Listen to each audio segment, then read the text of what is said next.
Hey guys, this is Jay Calder with Jay Unboxing here, going over the week's biggest fights, including of course the biggest names, the biggest events, and handing out some fighter grades. And as always, I'm going to be very curious as to what you guys think as well, whether you agree, disagree, what you kind of think, and what some of your grades would be as well. Would love to hear all that down in the comments section below. Now, of course, not a super busy week in terms of the action involved because you had the Canelo fight, which, of course, is going to take up most weekends that it's on. He did face, of course, Dmitry Bivol at a light heavyweight clash that did not go the Mexicans' way, of course, which we'll be getting into, but it was a relatively decent card, especially the main event being a very good fight. But you then had underneath it a couple of up-and-comers that I'll be getting into as well. So without much more rambling, let's break these ones down and hand out some grades. Now, the first fighter we're going to be going with here is Dmitry Bivol, who defeated Canelo Alvarez via 12-round unanimous decision, retaining his WBA light heavyweight title in the process in the biggest fight of his career, and the grade that I'm going to be going with here is an A+.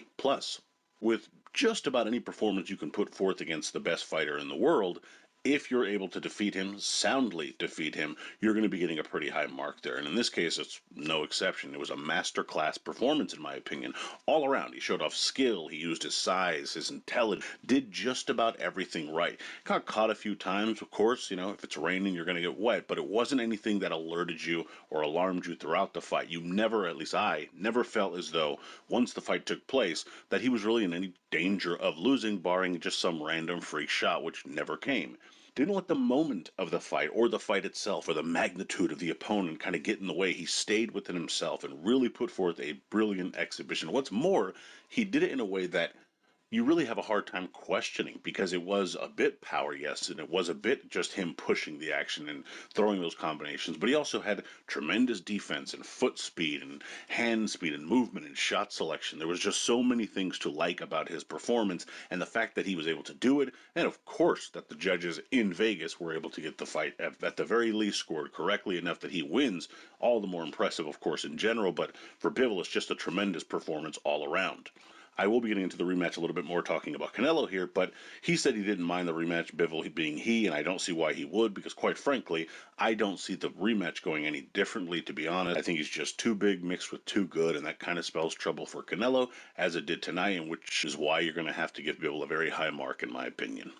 Now, the next fighter we're going to go with here, of course, is Canelo Alvarez, who lost to Dmitry Bivol via 12-round unanimous decision, not picking up the WBA light heavyweight title in the process, of course, and the grade that I'm going to be going with here is a C-. Now, the grade technically could be lower because, again, if you're ranked as the best fighter in the world and you pick up a loss, it's kind of hard to give you much higher of a grade. The reason I will not give him a much lower grade is because I rank Bivol. I've always ranked Bivol. I always thought that Bivol was the best opponent out of the options that he was given earlier this year. Did not pick him to beat Canelo. I'm not trying to change my predictions by any means, but I always thought he was a good fighter.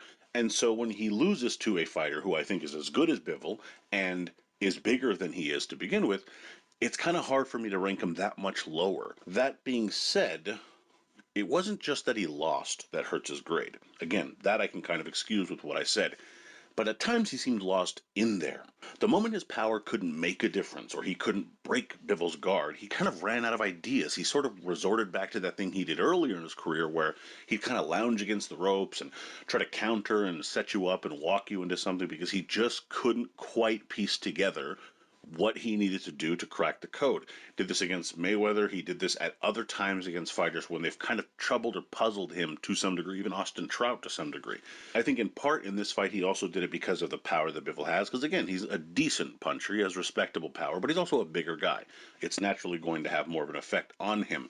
But you would think and hope that a fighter of Canelo's caliber would have a few more answers to these questions, and he just didn't. Again, mentioning that rematch, I think it's likely to be the same. It's not the end of the world. He can still go down to 168 pounds and have some very good fights and beat most people that I think he's going to face. In fact, beat pretty much all of them, in my personal opinion.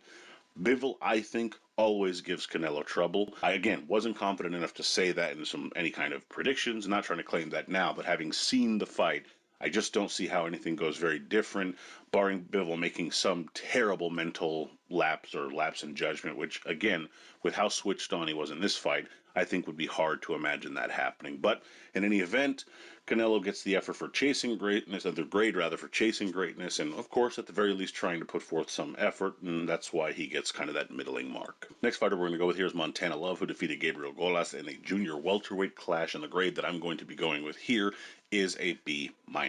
Now, it wasn't that it was the worst performance, but when you come out with this persona of, you're the next big thing and you're being pushed as a special fighter, and you come out with the rapper who's for some reason holding a dog, why, I don't know, with all the fringe on your trunks and all of this and that, and you get knocked down within the first couple of rounds and then proceed to put on a rather boring, uneventful fight, it just does not do well for your image. That is not what you want people viewing you on when it's this giant stage that you're now on. Having to look like that, it doesn't come across great. He doesn't look like the sort of fighter they're trying to bill him as.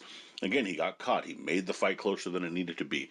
He made some very silly mistakes in there a lot of times, and it just seemed like lapses in judgment, like he expected to go in there and have an easier time than he did. It was not the sort of performance he was looking to put forth, and needs to be a little more switched on and focused in there, in my personal opinion. It's not that I think he can't become, a name or a figure in the sport to some degree, but with that kind of performance, it's hard to see him reaching the sort of heights that he's kind of being pushed towards at this particular point. Again, a little bit better than a middling grade, but not much more, and certainly I think it's, going to be a more wait and see process with him than kind of push him to the stars, because in my opinion, he's just not ready for that just yet. And the final fighter we're going to look at here is Shakhram Giyasov, who defeated Christian Gomez via 10-round unanimous decision in his welterweight debut, and the grade that I'm going to be going with here is an A. And he looked very good at a new weight. It seemed comfortable, carried the weight well, and kind of carried the power as well, which is important. He knocked him down 3 times, kind of spread throughout the fight, which is good to see that a guy moving up, number one, has the power, but number two, also can carry it later in the fight, because he actually dropped him in that 10th and final round, almost came to finish him if it weren't for the fact that Gomez toughed it out and saw the final bell. That's always good to see in a fighter who's coming up, who's moving up in weight, that he can kind of retain not only the skill side of it, but also a little bit of that power as well. So that's very good to see for a very talented Giyasov, who I want to see more of in the future. It's fun to see how he's going to continue to develop as a pro, especially at 147 pounds, where there is so much depth. Of course, there was talent at 140, would have been interesting to see as well. If he can kind of fluctuate between the weight classes, great. If not, just adds more depth to welterweight, which of course doesn't need it, but nonetheless it has it now, so will be interesting to see how he progresses. And as always, let me know what you guys think down in the comments. We'd love to hear your thoughts and some of your grades, what you agree with, what you disagree with, who's your kind of standout performer of the weekend. Of course, please be sure to like, comment, share, subscribe, and follow me on Twitter at jcalderon_JOB. You can email me at junboxing@gmail.com. I'd love to hear from you there. Also, be sure to check out junboxing.com for schedule, results, betting odds, rankings, all that good stuff. And of course, later on this week, be sure to check out some of my predictions. And of course, as always, until next time.